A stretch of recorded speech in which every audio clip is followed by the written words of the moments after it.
pertama. Pada percobaan kedua, peserta didik sudah paham dengan langkah-langkah untuk mencari nilai rata-rata atau min. Dapat dikatakan bahwa metode yang diterapkan oleh guru berhasil sebab peserta didik mengalami perubahan tingkah laku baik dalam aspek kognitif, afektif maupun psikomotorik. Namun, pada umumnya, pembelajaran dikatakan berhasil jika materi yang diberikan dapat dikuasai oleh siswa. Pada kasus di atas, peserta didik sudah menguasai materi dengan baik berkat bantuan metode urutan atau langkah-langkah.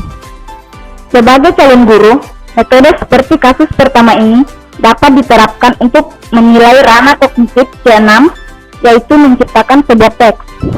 Dalam hal ini bisa berupa penciptaan teks editorial, prosedur, eksplanasi, eksposisi, dan lainnya. Metode pembelajaran adalah langkah operasional atau implementatif dari strategi pembelajaran yang dipilih dalam mencapai tujuan belajar. Ketepatan penggunaan suatu metode akan menunjukkan berfungsinya suatu strategi pembelajaran. Strategi pembelajaran masih bersifat konseptual dan untuk mengimplementasikannya digunakan berbagai metode pembelajaran tertentu. Sanjaya menyatakan bahwa strategi merupakan a plan of operation achieving something, sedangkan metode adalah a way in achieving something. Kasus kedua, tidak dipungkiri dalam pembelajaran, guru sering mengalami kesulitan dalam mendidik peserta didiknya, seperti salah satu kasus yang dialami oleh seorang guru yang bernama Ibu Rina. Beliau merupakan guru sekolah dasar mengajar di kelas 1. Beliau dihadapkan sebagian besar peserta didiknya belum bisa berhitung dengan lancar. Perlu diketahui bahwa peserta didik sekolah dasar terutama di kelas 1, perkembangan kognitifnya masih belum bisa menggunakan logika atau mengubah, menggabungkan, dan memisahkan ide atau pikiran. Disinilah peran guru menentukan metode dan media apa yang digunakan dalam memecahkan masalah tersebut. Seperti yang dilakukan oleh Ibu Rina dalam mengatasi masalah tersebut, yaitu beliau menggunakan salah satu metode games berhitung, menggunakan kartu bergambar angka berwarna-warni, dan memberikan reward jika peserta didik berhasil menjawab dengan benar.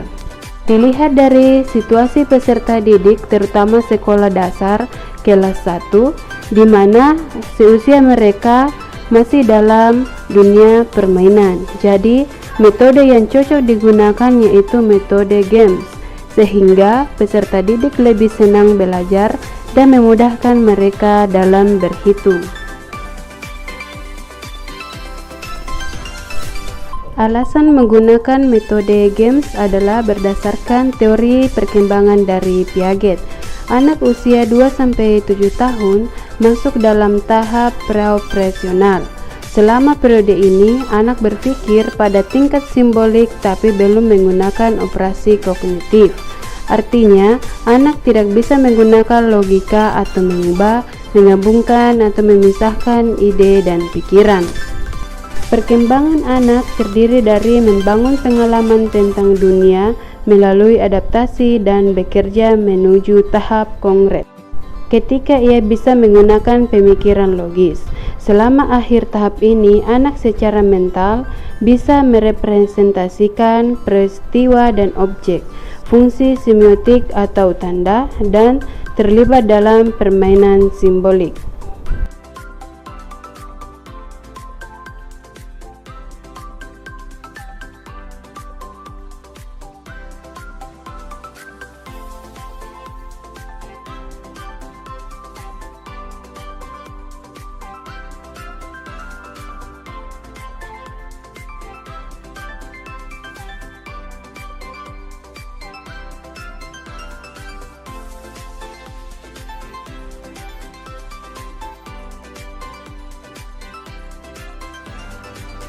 Pertimbangan dan keputusan Made sangatlah sesuai.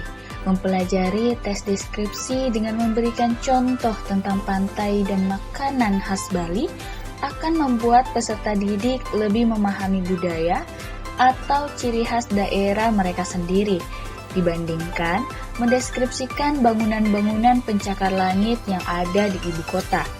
Dalam implementasi kurikulum Merdeka, satuan pendidikan dapat menambahkan muatan lokal yang ditetapkan oleh pemerintah daerah sesuai dengan kearifan lokal atau karakteristik daerahnya, melalui 3 opsi secara fleksibel. Pertama, mengembangkan muatan lokal menjadi mata pelajaran sendiri. Kedua, mengintegrasikan muatan lokal ke dalam seluruh mata pelajaran. Dan ketiga, melalui proyek penguatan profil pelajar Pancasila.